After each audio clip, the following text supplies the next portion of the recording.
Welcome back to another episode of the MacRumors Show. We're doing things a little differently today. We do have a guest, and we'll talk about that guest a little bit more later, but we do have some news. Hartley, I'm so grateful that you were able to join me today.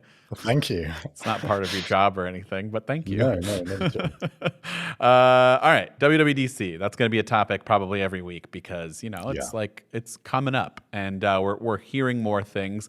It's weird. Like, isn't software release and like leaks the weirdest thing? We either hear so much about it or nothing about it. And I feel like Yeah. for a while over the last few years with WWDC, we get like hints about some things, but we don't have any specifics.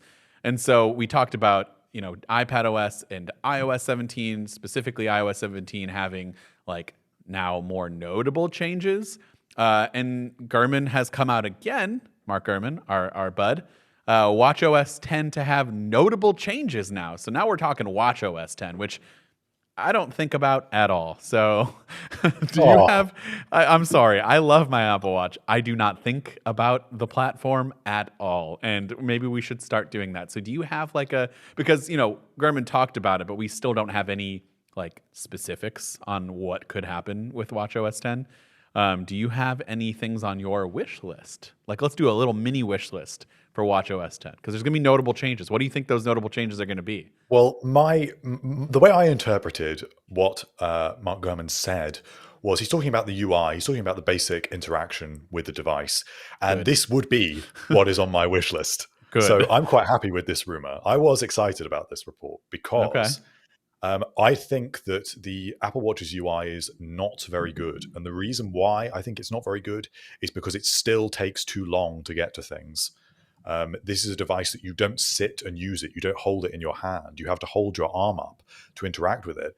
And I find if I want to go and scroll through the list view of apps, or even I think, I don't know if they call it a grid view, but whatever the view is with the little circular apps, it takes ages. I think it's grid view, right?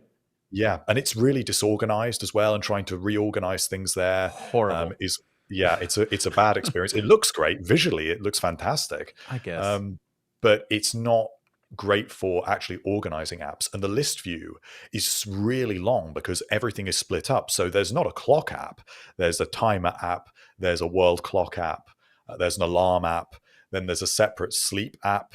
And then for even your health features, you've got an ECG app, a blood oxygen app, a heart rate app. And so there's so many of these things that are really fragmented that make this list really, really long. And that means just getting to something and just going through that list. I know it's in alphabetical order.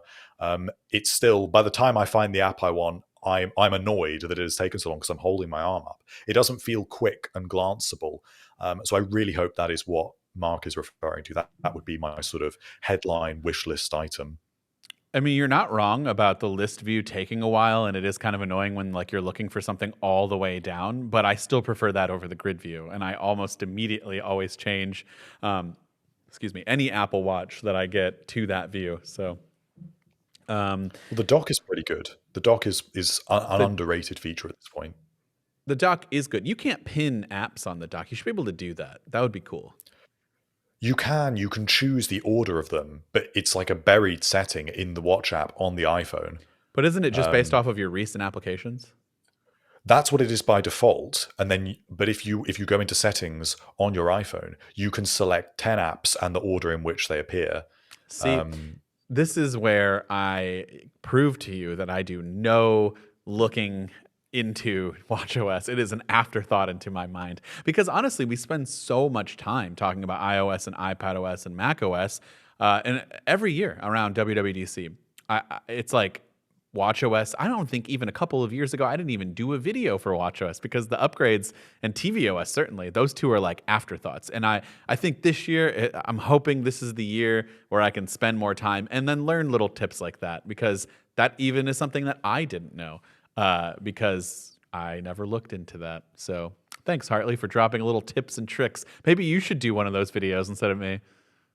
Well, I don't know. I think that the WatchOS, it's been left. It's got a little stale. It's been one of the smaller releases over the years. But what I would say is, if you've lost your passion for WatchOS, the video to rewatch for that would be WatchOS 2. I can't remember when that was, WWDC, quite some years ago at this point. Sheesh. And that was a huge update to WatchOS. And when you watch this now, they are fully rethinking how the whole platform should work. They introduced features like nightstand mode. They introduced time travel on watch faces, which has now been removed. They rethought how the side button should be used. It was all being rethought, and it took a really long time at WWDC because, of course, with WatchOS 2, this was the first time they'd really had the chance to have the device in people's hands and really think about how it would be more useful. So there has been one WWDC where WatchOS made a splash. I hope that this year is another one like that. Yeah, I mean, again, I don't know that I ever had a full-on passion for WatchOS, but yeah, my lust for new information on WatchOS has certainly declined, and so I think it's time for. I mean, if those features that we're still using and like the look of it is 8 years old from WatchOS 2, right? Does that make sense? Well, I mean, the basic UI goes back to the unveiling, which was in 2014. We need a change. That's a long time. And even a lot of these watch faces, I know they've had little tweaks and upgrades, and the way that these apps are interacted with, the biggest change we've had is Force Touch being removed, which was disastrous for the Apple Watch. It's definitely been a worse experience for having Force Touch removed. Yeah. So I will be excited to see some UI updates to Apple Watch. Even if it doesn't excite you, I'm looking forward to it. I'm excited.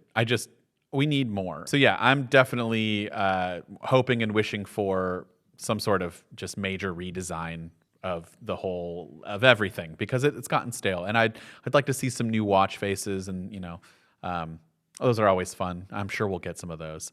But another part of WWDC that I want to quickly touch on, well, there's two things. macOS 13.4 has been showing support for new Macs, which is interesting, to say the least. Yeah. Well, I mean, we are overdue at this point. Certainly devices like the Apple Silicon Mac Pro. But there's any number of things in the pipeline that it could be, because it's been a long time since we've seen some new Macs. I mean, we were talking about at the start of this year how Apple had just gone its fourth quarter without releasing any new Macs for something like, I don't remember what it was, 20 years. So this has been probably one of the longest times with no new Mac releases ever at this point. So yeah, could it be the 15-inch MacBook Air that's rumored, the Mac Pro, a new Mac Studio? There's everything really up for grabs at this point. Do you think we're okay to get ahead of ourselves? Because, I mean, even though they add support in 13.4, like our instant reactions are like, all right, cool, new Macs are coming, because it's not for macOS 14, it's for 13. So but that doesn't necessarily mean that it's coming now. It could be from here until November. macOS is always one of those weird releases where like everything else comes out in September, and then macOS for some odd reason is just not ready right away, and it usually needs another month or two. But I'm going to be optimistic and think that it's coming soon, and so that's why the support is happening, because we're expecting 13.4 to be available to the public in May. So would be pretty cool if maybe they announce a couple of Macs at WWDC. Yeah, the Mac Pro would be a good one. Mac Pro, at least the 2013 trash can Mac Pro was unveiled at WWDC, because it's a pro product. It fits a lot better into the audience for WWDC, or at least it did years ago. I mean, WWDC is becoming a bit of an evolving thing now. It's a lot more made for a more casual audience. So who knows? But we got the M2 MacBook Air last year at WWDC. We got the M2 chip, and we got the 13-inch MacBook Pro. So yeah, we definitely could get something. Hey guys, just wanted to take a quick minute to tell you that this episode of the MacRumors Show is sponsored by BetterHelp. You know, getting to know yourself, like truly getting to know who you are as a person on the inside, can really be a lifelong process, especially since we are all hopefully growing and changing as people over time. I am personally a huge fan of what therapy can do for us, and sometimes just talking things out with other people can really help us get to know ourselves better and figure out what it is that we might want. And if you're considering therapy, I'd highly recommend giving BetterHelp a try. It is super convenient since it's done entirely online, and also it's affordable. You can fill out a brief questionnaire to get matched with a licensed licensed therapist. And if you want, you can switch therapists anytime you want to at no additional charge. Again, I'm a fan of therapy and the benefits that it can bring to you in the long run. I feel like everyone just needs that person to talk to and really get those feelings out to someone who's actually a trained professional and can definitely give you the right advice you might need. So discover your potential with BetterHelp. Visit betterhelp.com/macrumors today to get 10% off your first month. That's BetterHelp, HELP.com/macrumors.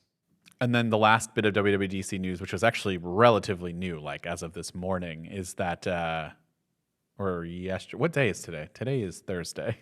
I don't know. It was as of yesterday. The redesigned control center is one of those. You know how last week and what I said earlier, like Apple is expected to have major iOS 17 changes, but like we had no idea what it is. Well, Control Center might be one of them, which is, I think we talked about this. Control Center needs like a ton of work. So Yeah, I mean, it hasn't been touched. This is also a little bit like what we were saying with WatchOS. It hasn't been touched since I think it's iOS 8. And bear in mind, we're now talking about iOS 17. So this is a really long time. I mean, I remember I think it was with the iOS 7 redesign, the Control Center used to swipe up from the bottom of the display. And then I think that was changed in WatchOS with iOS 8. And then it comes down from the top of the display. And of course, it's had little, UI changes. You've been able to add things in the Control Center somewhat pointlessly. I don't really understand the rationale as to why certain apps are available there, like the Home app or Camera or certain areas of the Clock app. But it needs it, especially with music controls being in there. It could do with a little bit of tidying up and definitely a better UI for customization. The main thing that I just don't understand with it, talking about those little things that you can move around or add, is the way that you do it. You don't do it by holding down the icon and waiting for it to go into jiggle mode. You go into settings and then drag them up and down a list. So you can't even see them when you're doing that.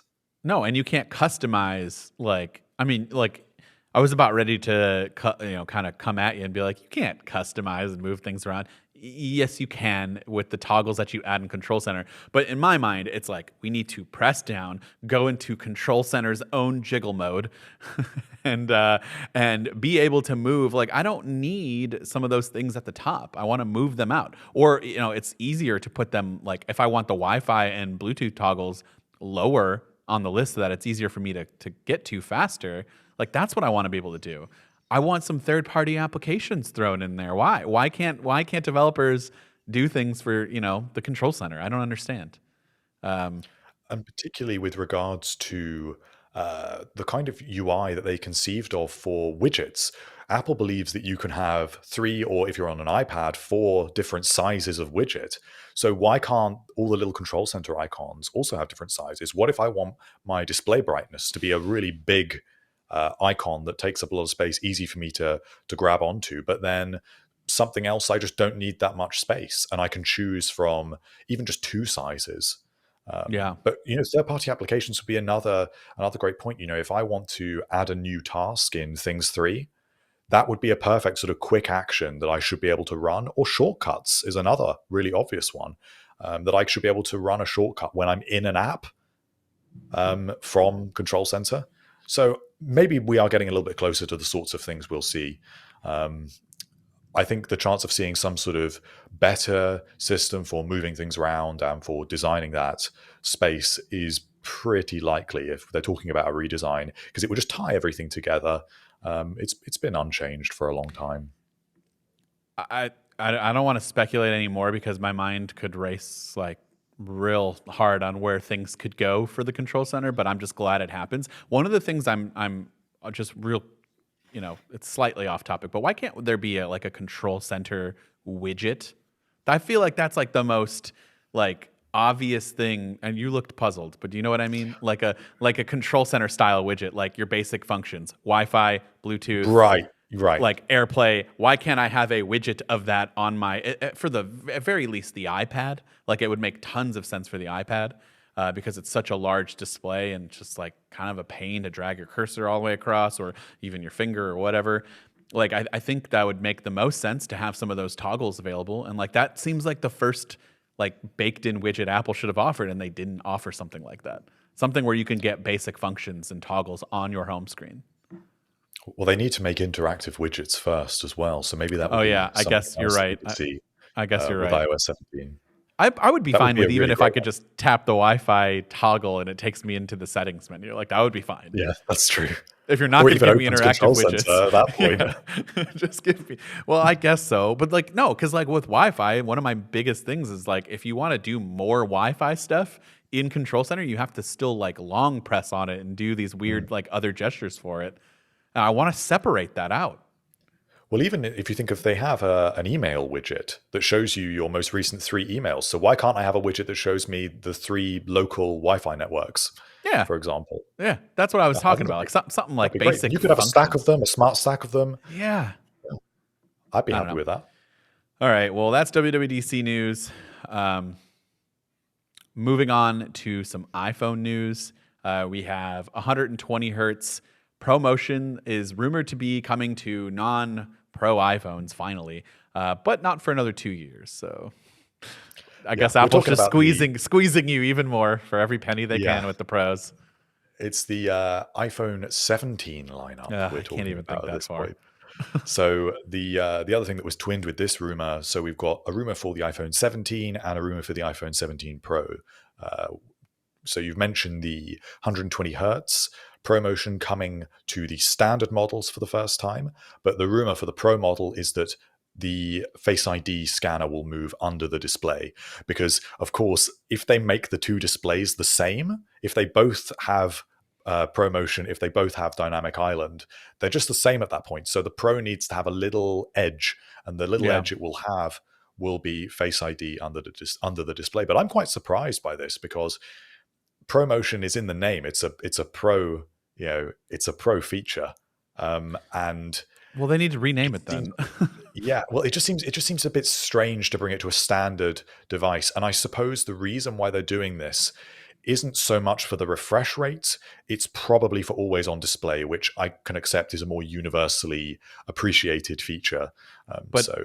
But other Android manufacturers have proven that 120 hertz, 90 hertz isn't a pro feature. Like I have a gaggle of phones over there, and I have the cheapest Android phone you could possibly imagine with features like always on display and 90 hertz at minimum to 120 hertz displays. So like it's not a pro feature in everyone else's eyes but Apple, which is just wild. But well, I suppose if they are going to do what they always do, which is they give you these features like always on display, but they just make you wait years and years and years for it. yeah. Well, but So that's what we're weird looking at. because like I would say, well, no, I wouldn't even say Dynamic Island should be considered a pro feature, but that's always on pro phones, and that only took 1 year allegedly to be making its way over to all the phones. So because it's not a pro feature, and Apple realized that, but I don't know. Yeah. I think I'd just like to see a little bit more differentiation. I'd like to see, and not just differentiation in terms of the standard phones don't have this feature. I'd like to see actually different feature sets to cater to different sets of users, a little bit like with what they've done with the Apple Watch Ultra, where it's actually doing something different. It's giving you a much chunkier design to give you the extra battery life. So it's easier for consumers to work out which kind of customer they are because just giving them basically it's just last year's tech. You get last year's chip, you get last year's display, you get last year's camera, and then a couple of the features like crash detection are the same on both devices. That isn't enough, and that doesn't surprise me that the Pro models always do so much better for sales. I would like it to actually be conceived differently. It's a little bit like with the materials that they know that the Pro models get stainless steel, at least to date they have, because it's nicer looking and it's more durable, but it's heavier. So there's a trade-off there. Whereas the average consumer wants something that's lighter and something that can be maybe in more vivid colors as well, because they can anodize it much more effectively than the finishes that they can apply to the stainless steel. And so sometimes they do it. But other times I just I wish for a little bit more differentiation. I'm iPhone 17 just seems like a massive upgrade because the other bit of iPhone news we had was the under display Face ID is reportedly set to debut for the iPhone 17, which I thought it was going to be for the. Was it for the 17 always or for the 16? So it was initially rumored for the iPhone 16 That's what I Pro, thought.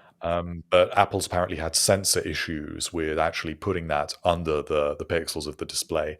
And so that has now been moved 1 year later. So the dynamic island is going to be around for a long time. It will be 14 Pro, 15 Pro, and 16 Pro, and the front of the iPhone is going to look the same all the way through. Do you think, I don't know, do you need this? I don't need this. I feel like they could just move this under the display when they're ready to do everything.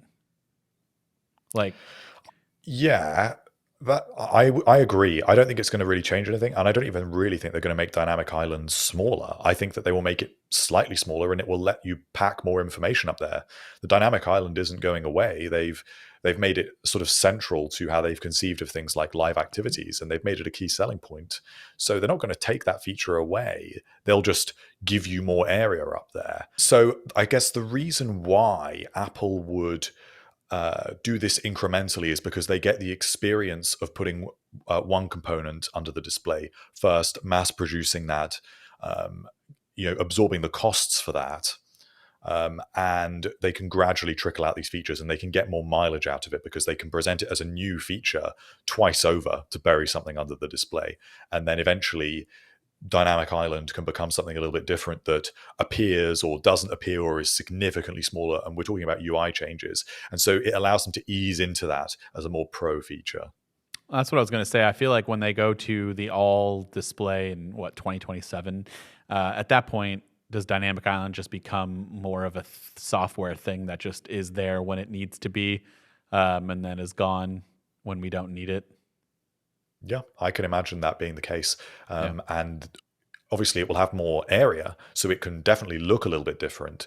And they can definitely do some more fun things with the UI and how exactly it works, because the island can move around the display now. Maybe you could drag the island to the left corner of the display, whatever it may be. There's a lot that they can do with it. I can understand why they want to do it, but I think that people that just say, oh, well, Apple's getting rid of Dynamic Island, I don't think that's really what they're doing here.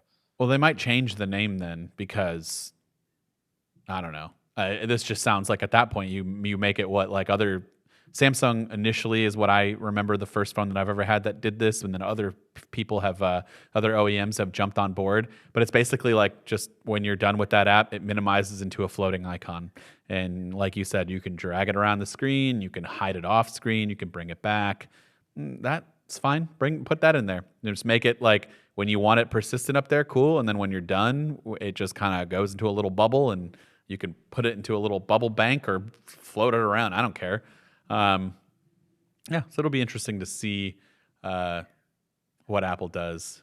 Hey guys, just wanted to take another quick break to let you know that this episode is also sponsored by Manscaped. Manscaped is here with a deal you can't pass over this Easter season. They've got the tools to give you the beautifully decorated eggs of your dreams. Just because it's Easter doesn't mean it's okay to hide those bad boys behind all of that tall grass. So make sure your downstairs lawn is mowed. Get yourself feeling as sweet as candy by going to manscaped.com and getting 20% off free shipping with the code MacRumors. It's time to put all of your eggs into the perfect basket with the Performance Package 4.0 by Manscaped.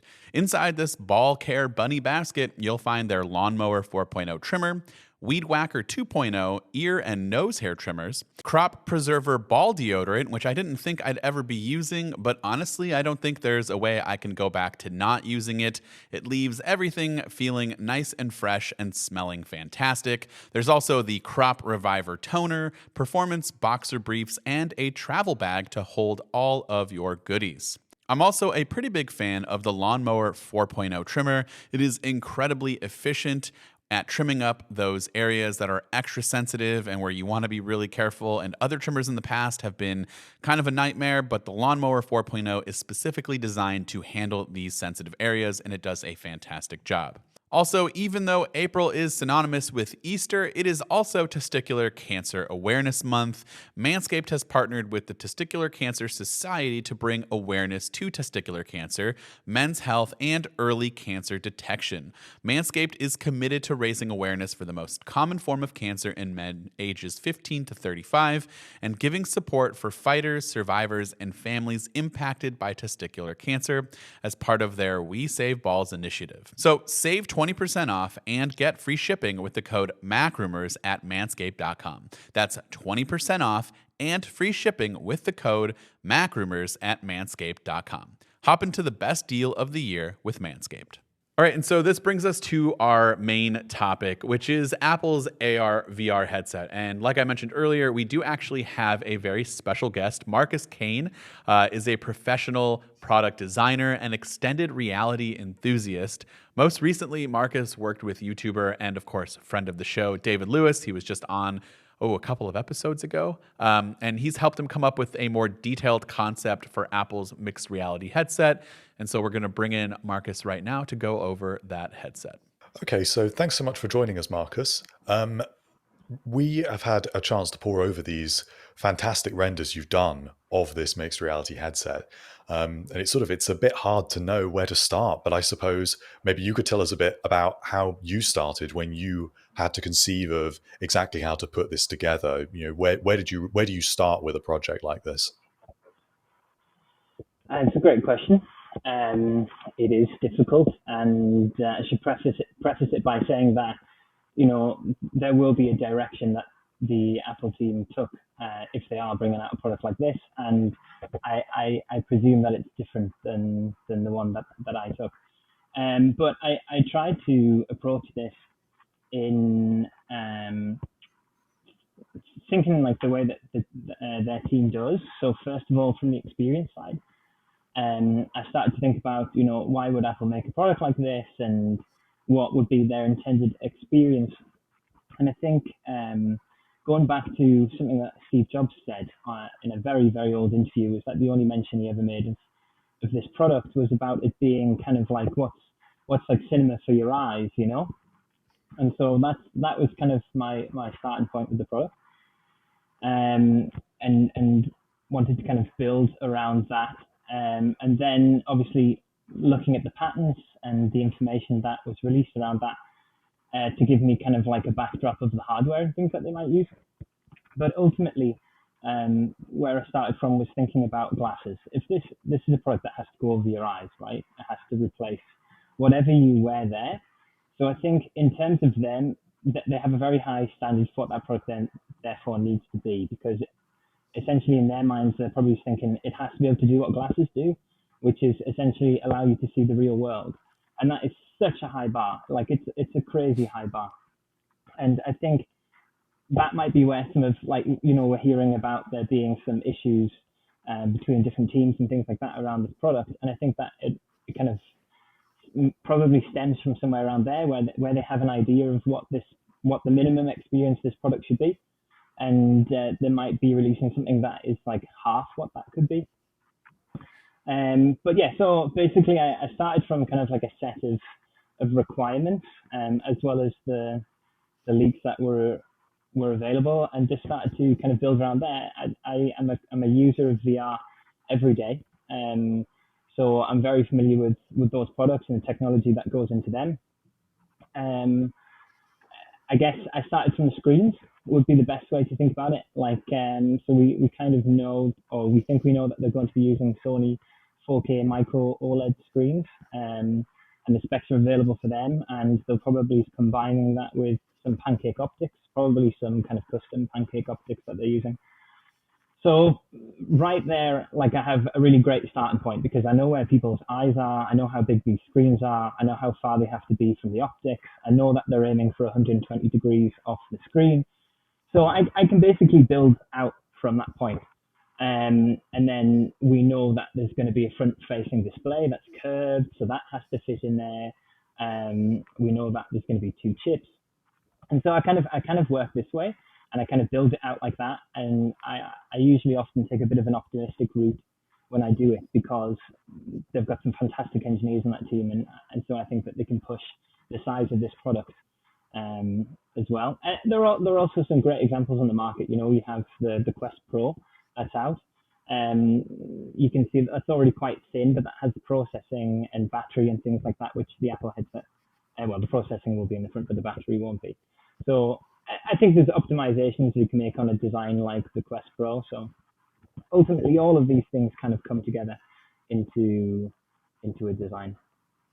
Now, one of the things that I was intrigued about, and we'll share this this image out there so people can see what I'm talking about. But you showed us this image right before we kind of got going here, and this battery pouch. This is the one thing I'm still hung up on, the battery.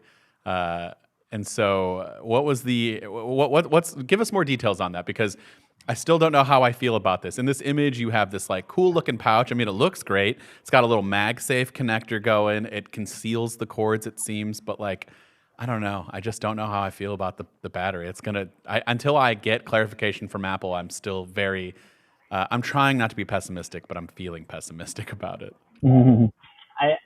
I mean, I get what you're saying, but the truth is, like, out of all the possible ways that they could do this, I think it is one of the better ways to do it. Firstly, like, Apple is bound by physics like any other company, and the amount of, like, everything that's going to be on this headset, it seems like they're going to need a lot of power to do it. And basically, you've got a couple options when you think about that. You can either go in the front of the headset, which is not great because of weight distribution. It can then go into the band of the back of the headset, like HoloLens or Quest Pro. But again, that adds more weight to the head. It changes balance points, and also, for instance, something simple like you can't lie down the headset because then you've got like this big thing on the back of your head, right? So, in terms of all the places the battery could go, having it kind of off headset by a cable, I think is ideal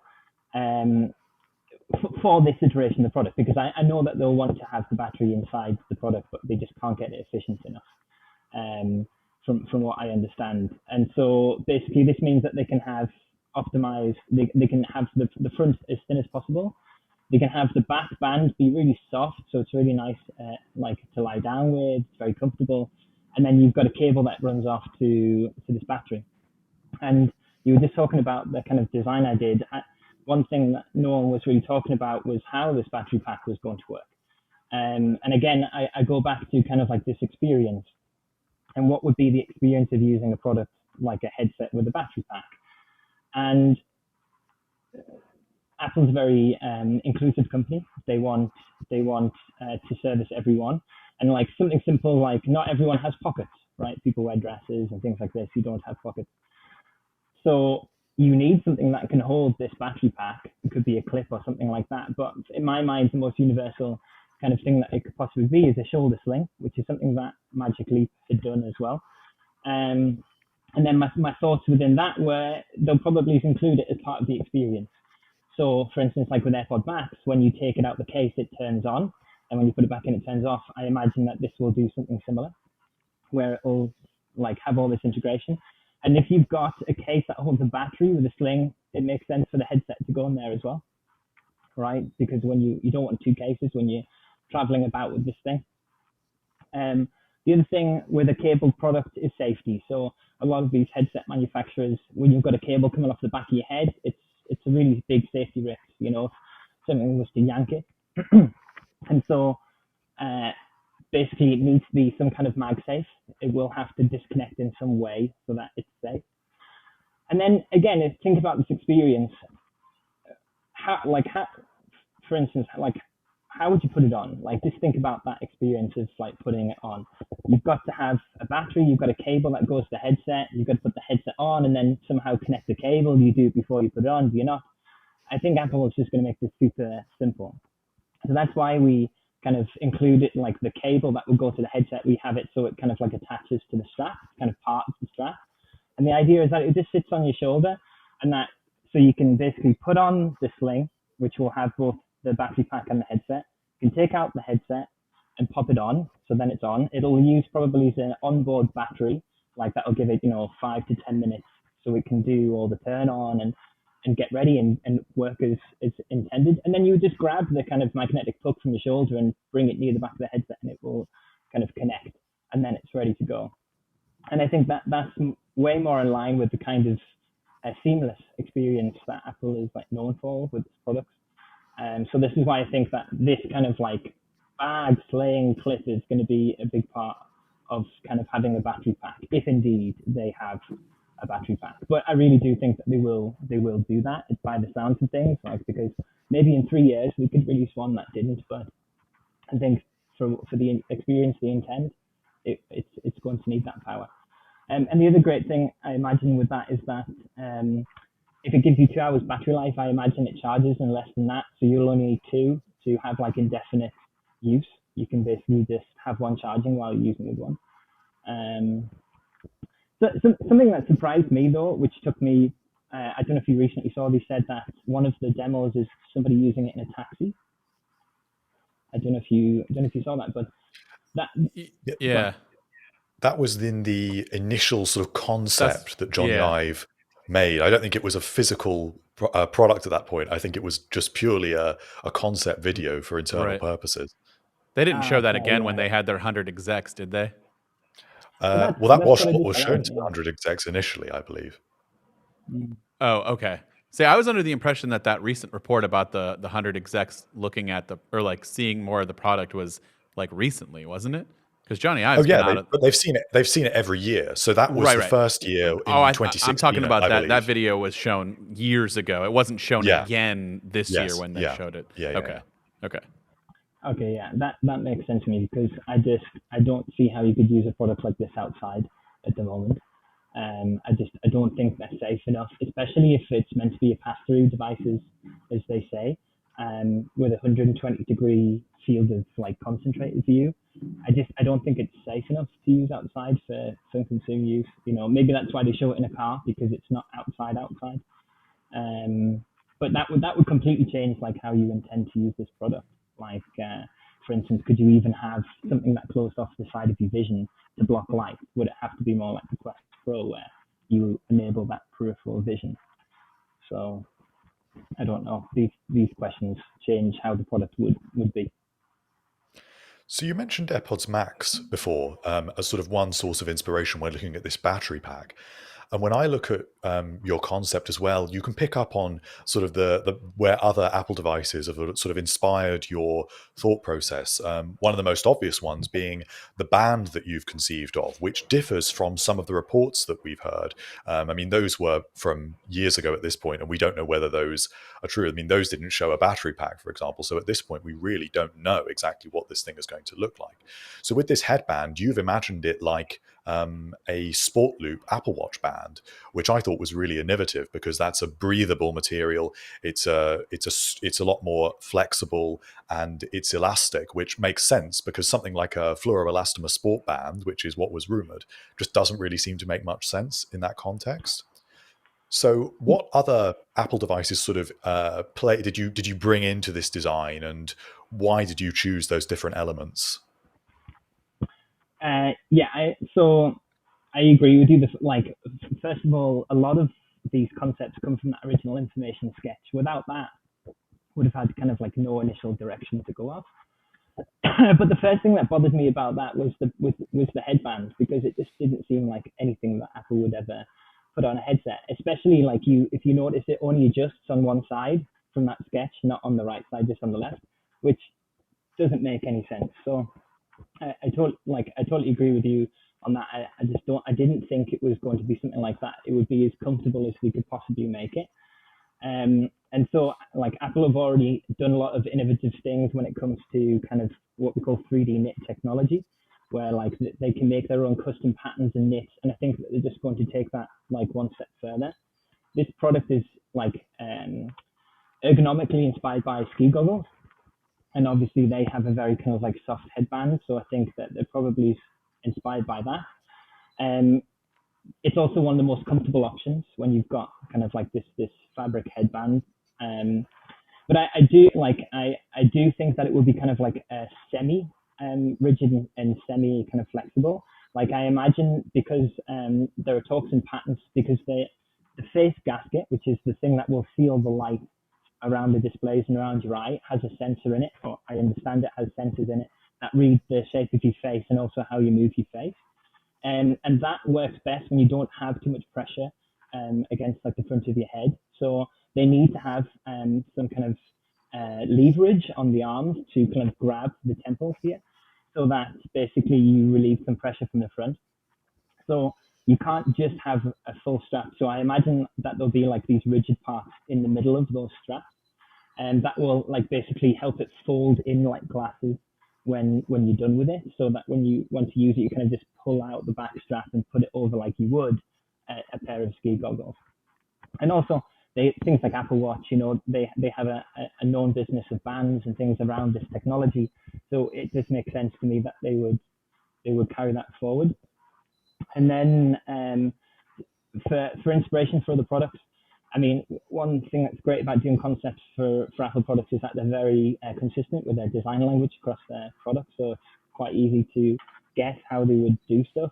For instance, like the battery packs on the Mac, where they connect into the wall, that kind of like white plastic. It seems to me that they would do something similar for their battery pack for the headset. You also have the magnetic battery pack that's on the iPhone as well, that I took inspiration from. The AirPod Max, I think there are many elements on that will probably be similar on the headset, like the microphones, the body design. If you look, Apple has moved in recent years to a design language where if it's going to be wearable or on the skin, it's rounded, and the materials reflect that as well. So I imagine the headset will be something similar. I don't think it would be too sharp. I think it would be soft.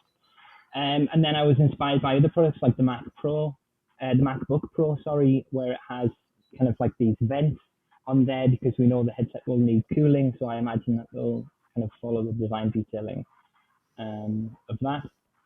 And then things like sensors on the front of the headset will be hidden in a way that Face ID is hidden under the iPhone.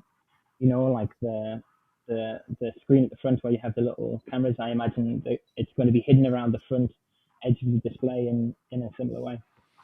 But otherwise, this is a new product, so I imagine that there's going to be some new design that we're going to see, or I hope. So you've given obviously a ton of thought on how the design and the look of the physical product's going to be. Have you thought about how the actual use of the product is going to be? Like, what are you kind of like, what's your mini wish list for how you think this product is going to be used? That is really like up in the air because there's so much that this product could do. But it depends completely on, like, for me, I've been waiting for technology like this for a very long time. I mean, I use this technology already in my like daily driving of work. I actually design in VR using Gravity Sketch. Can you talk about, after you're done with this, can you talk about that too? That sounds so I think we're both pretty intrigued about that because it's not very common that you do encounter people that have actual workflows using these devices. Because Hartley and I are sitting here just like, I mean, I'll use AR glasses for a little bit of time, or VR glasses, but I can't imagine like spending my whole day with them. So, go ahead. Let's talk about your wish list first, and then we can get into that. Get onto that. Yeah. So the way I think about it is like, for me, this technology represents kind of like the next step in kind of human-computer interaction. Just like the way that you use a computer with a screen and a mouse and a keyboard. Like, I see XR as kind of like the next step in that. And I see kind of like the software that should run this is something like AI. Because it provides contextual input and things like that for the system, it's far more human-like. But so there are many things that they could do, but what I guess that Apple particularly will do is that they will drive people into software that they already have using this product. So things like Apple TV, exercise, they're going to build upon for this product. So I always thought that this product starts with television. That's essentially what it is. It's like the evolution of television. So I imagine like the first experience they thought about was, how can we make a great TV experience in this headset?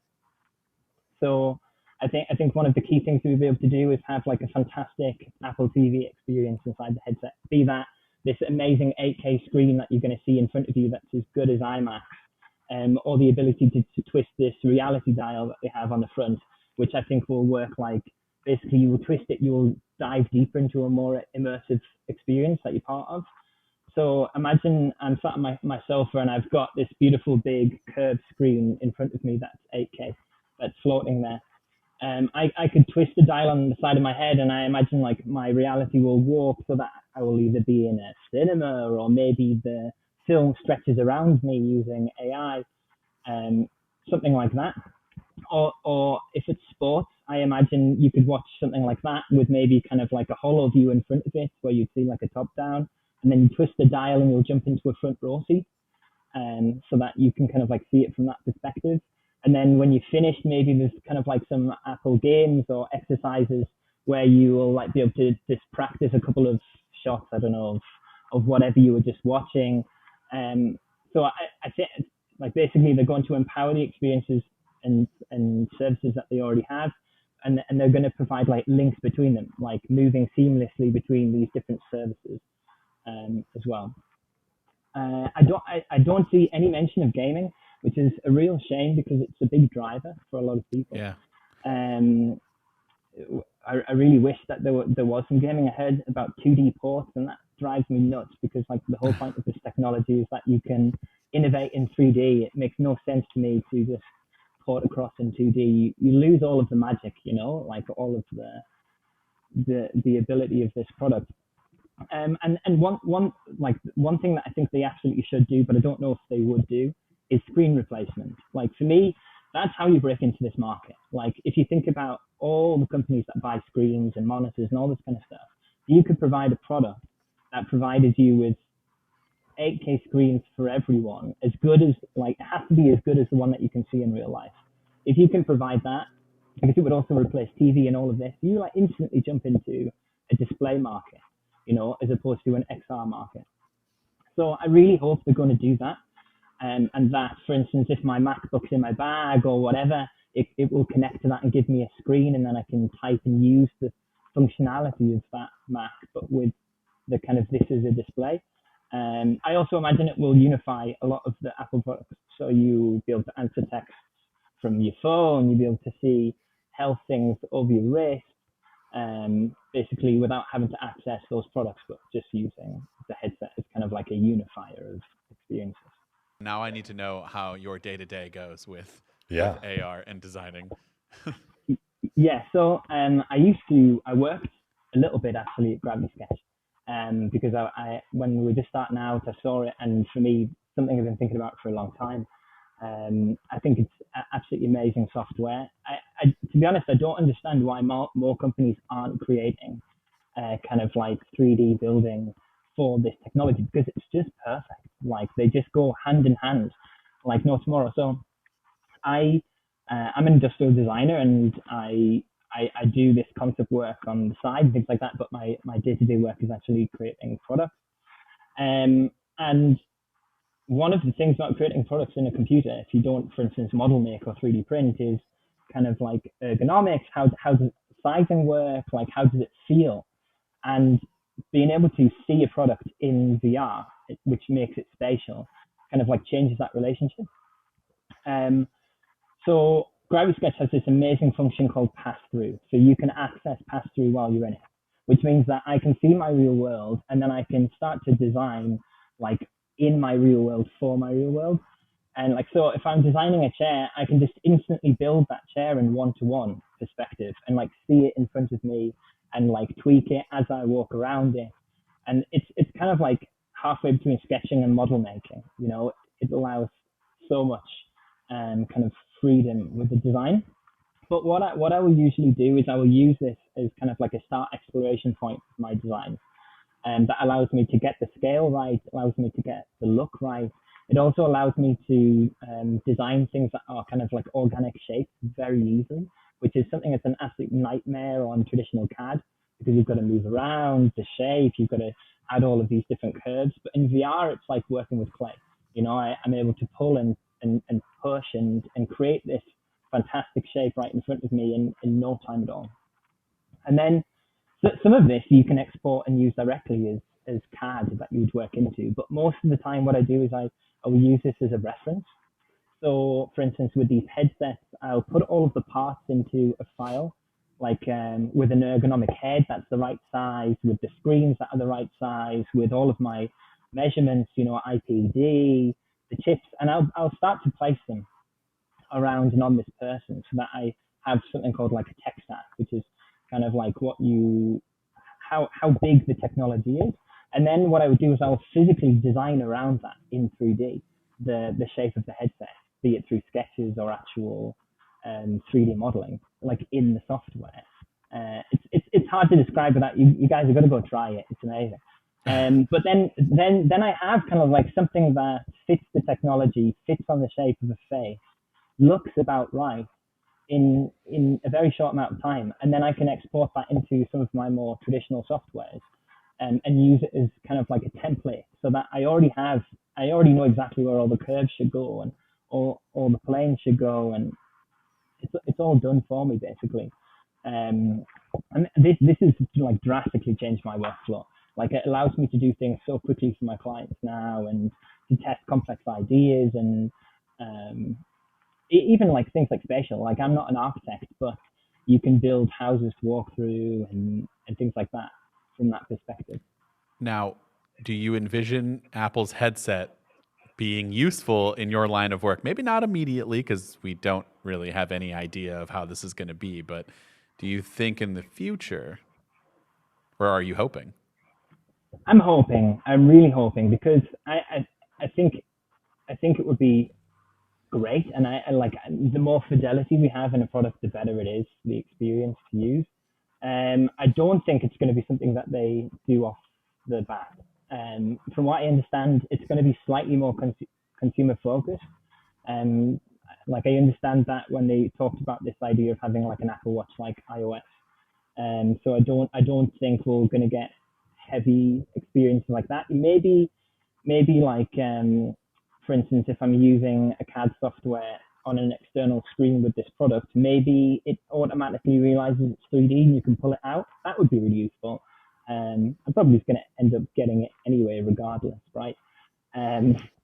But where I see this going in like 5 years, maybe more, is that with the advance of AI, it will be more about like a dialogue you have. And so, for instance, one thing I think will go crazy is the creation of games, which will take away all the hard part, and you can just start to design them. So I imagine that something along those lines will probably make its way into this headset, where you could start to build an experience from the headset itself, just by talking to it, just by telling it what to tweak and where and how.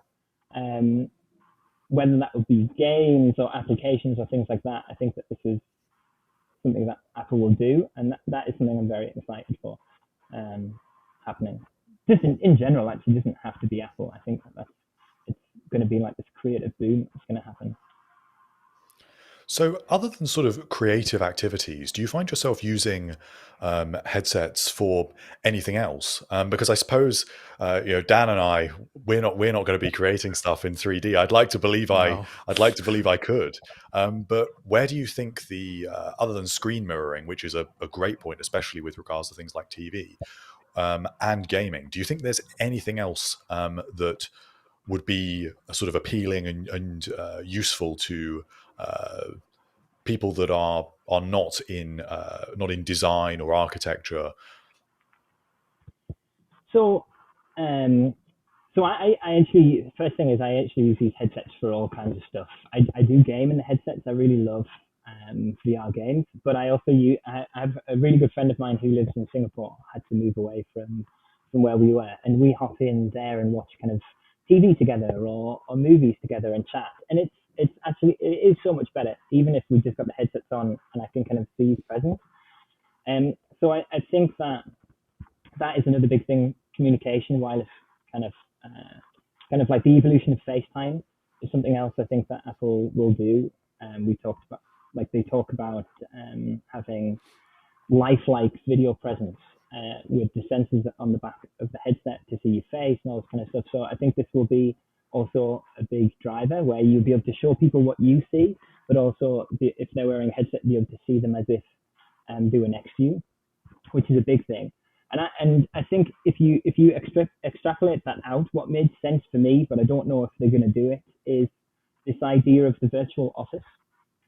So if you've got a headset that can give you virtual screens and connect all your computers and give you telepresence where it looks like someone's right next to you, there's nothing stopping you from having like a virtual office that's connected to real one, or like a real office that's made of many virtual desks. So like this headset would be able to scan your desk, it would see where you were in that space, it could lay it out. And imagine you could tile desks from across the world together into like an office. So like I could look to my right, and even though it's in my living room now, next to my desk here could be someone else's desk from the same company who works with me, and I could look across and see their virtual self, and then I could talk with them. I could talk with someone over me or to the left of me, and so like that's you would interrupt so much infrastructure with that product, because all of a sudden you've got people who can work across the world effortlessly, basically. And you could even show them stuff on your desk and pass it across, and it would scan it digitally and give it to them. And so I think if that would be a really smart thing to do, but I don't know if that's what they're doing. You could, this whole work from home culture that's starting to appear, this product would be absolutely perfect for that. Like you could just pick it up and start having like a cross-world team as if you were next to each other. So. They should have released this a couple of years ago. This is why do you know John Carmack? That's why he was going crazy with Meta, because he was like, this is the perfect chance to show people like the use of this technology. Like, let's get a virtual office up and going right now. But I think that it's still a high bar. Like I think some of the headsets that are out right now, you can't really use them as something that you have on all day. And this comes back to that experience thing I talked about, where I think that they want to match human visual acuity with this headset, which is human acuity is 60 ppd, which means 60 pixels per degree, which basically means like in every degree of your vision, you want to pack at least 60 pixels in. If you do that, your eye can't tell between real life and the pixel. And Apple's headset will reportedly have a 30 ppd, which is still half of what you need for like the ultimate experience. So I think it's still going to, you're going to be able to use it for daily work, but I still don't think these products are there in terms of like all day use. So go ahead, Harley. So what do you think? There's been a lot of negative press lately about the headset, particularly executives at Apple being quite worried about the launch. There's been some talk about whether it should be delayed. From your perspective, what are you most concerned about with it? What are you most sort of worried that they might not be able to pull off with this device? I mean, for me, it's more on the software side. I think that Apple are already really well established for hardware, even if it's something new that they're coming into. I'm confident that they're going to put something out there that is really good. But my worry is that they just don't take it to the potential that it could be. I think there's a lot of work to be done around that. But some of these experiences we just talked about, I don't know if they're going to be in the headset. I don't know if it's just going to be more like an Apple Watch extension. That would upset me if that was the case. You talked a bit before about this kind of like the execs and things like that. I think this stems from basically they didn't know the original direction of the product. It was kind of like a pathfinder, and they had one side of the product which was meant to be like really high end and was powered by this box, and this other part of the product which was kind of meant to be consumer and much lighter. And they ended up going with the consumer, but the problem is they wanted the power of this super powerful headset. And so I think this is why it's taken so much time, and I think that's why, because it's not as efficient as it could be. For instance, it's meant to be 2 chips inside this headset instead of 1.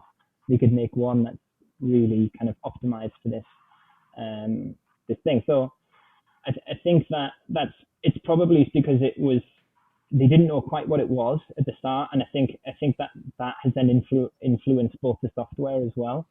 So I think it might be a bit shaky on the first release, just like the Apple Watch was. They thought it was going to be one thing, but then it came out, people showed them how it was going to be used, and then it became something else. I think this is what Tim Cook's plan is with this headset. he just says like we need like there's no point in us trying to get this perfect right now. It's going to take too long with technology. Let's get it out there. Let's let the people tell us how they're going to use this product. Let's just make a great platform, which is like another reason why I think it has a battery pack. Like usually the design team would never let that happen, but I think by positioning this more like a platform, kind of lowers that bar. Well, Marcus, honestly, this was all like super interesting. Makes this whole product like way more interesting to me now. I'm like, thank you so much for coming on such short notice. So I was just wondering, when this comes out, will you be able to come back on and chat with us more about everything? Absolutely, I would love to do that. I would love to see how my thoughts match up or don't match up at all to reality. Well, I think they will. Well, I mean, they all look great to me. So, do you want to plug, anything that you got going on? Where can people check out these renders and?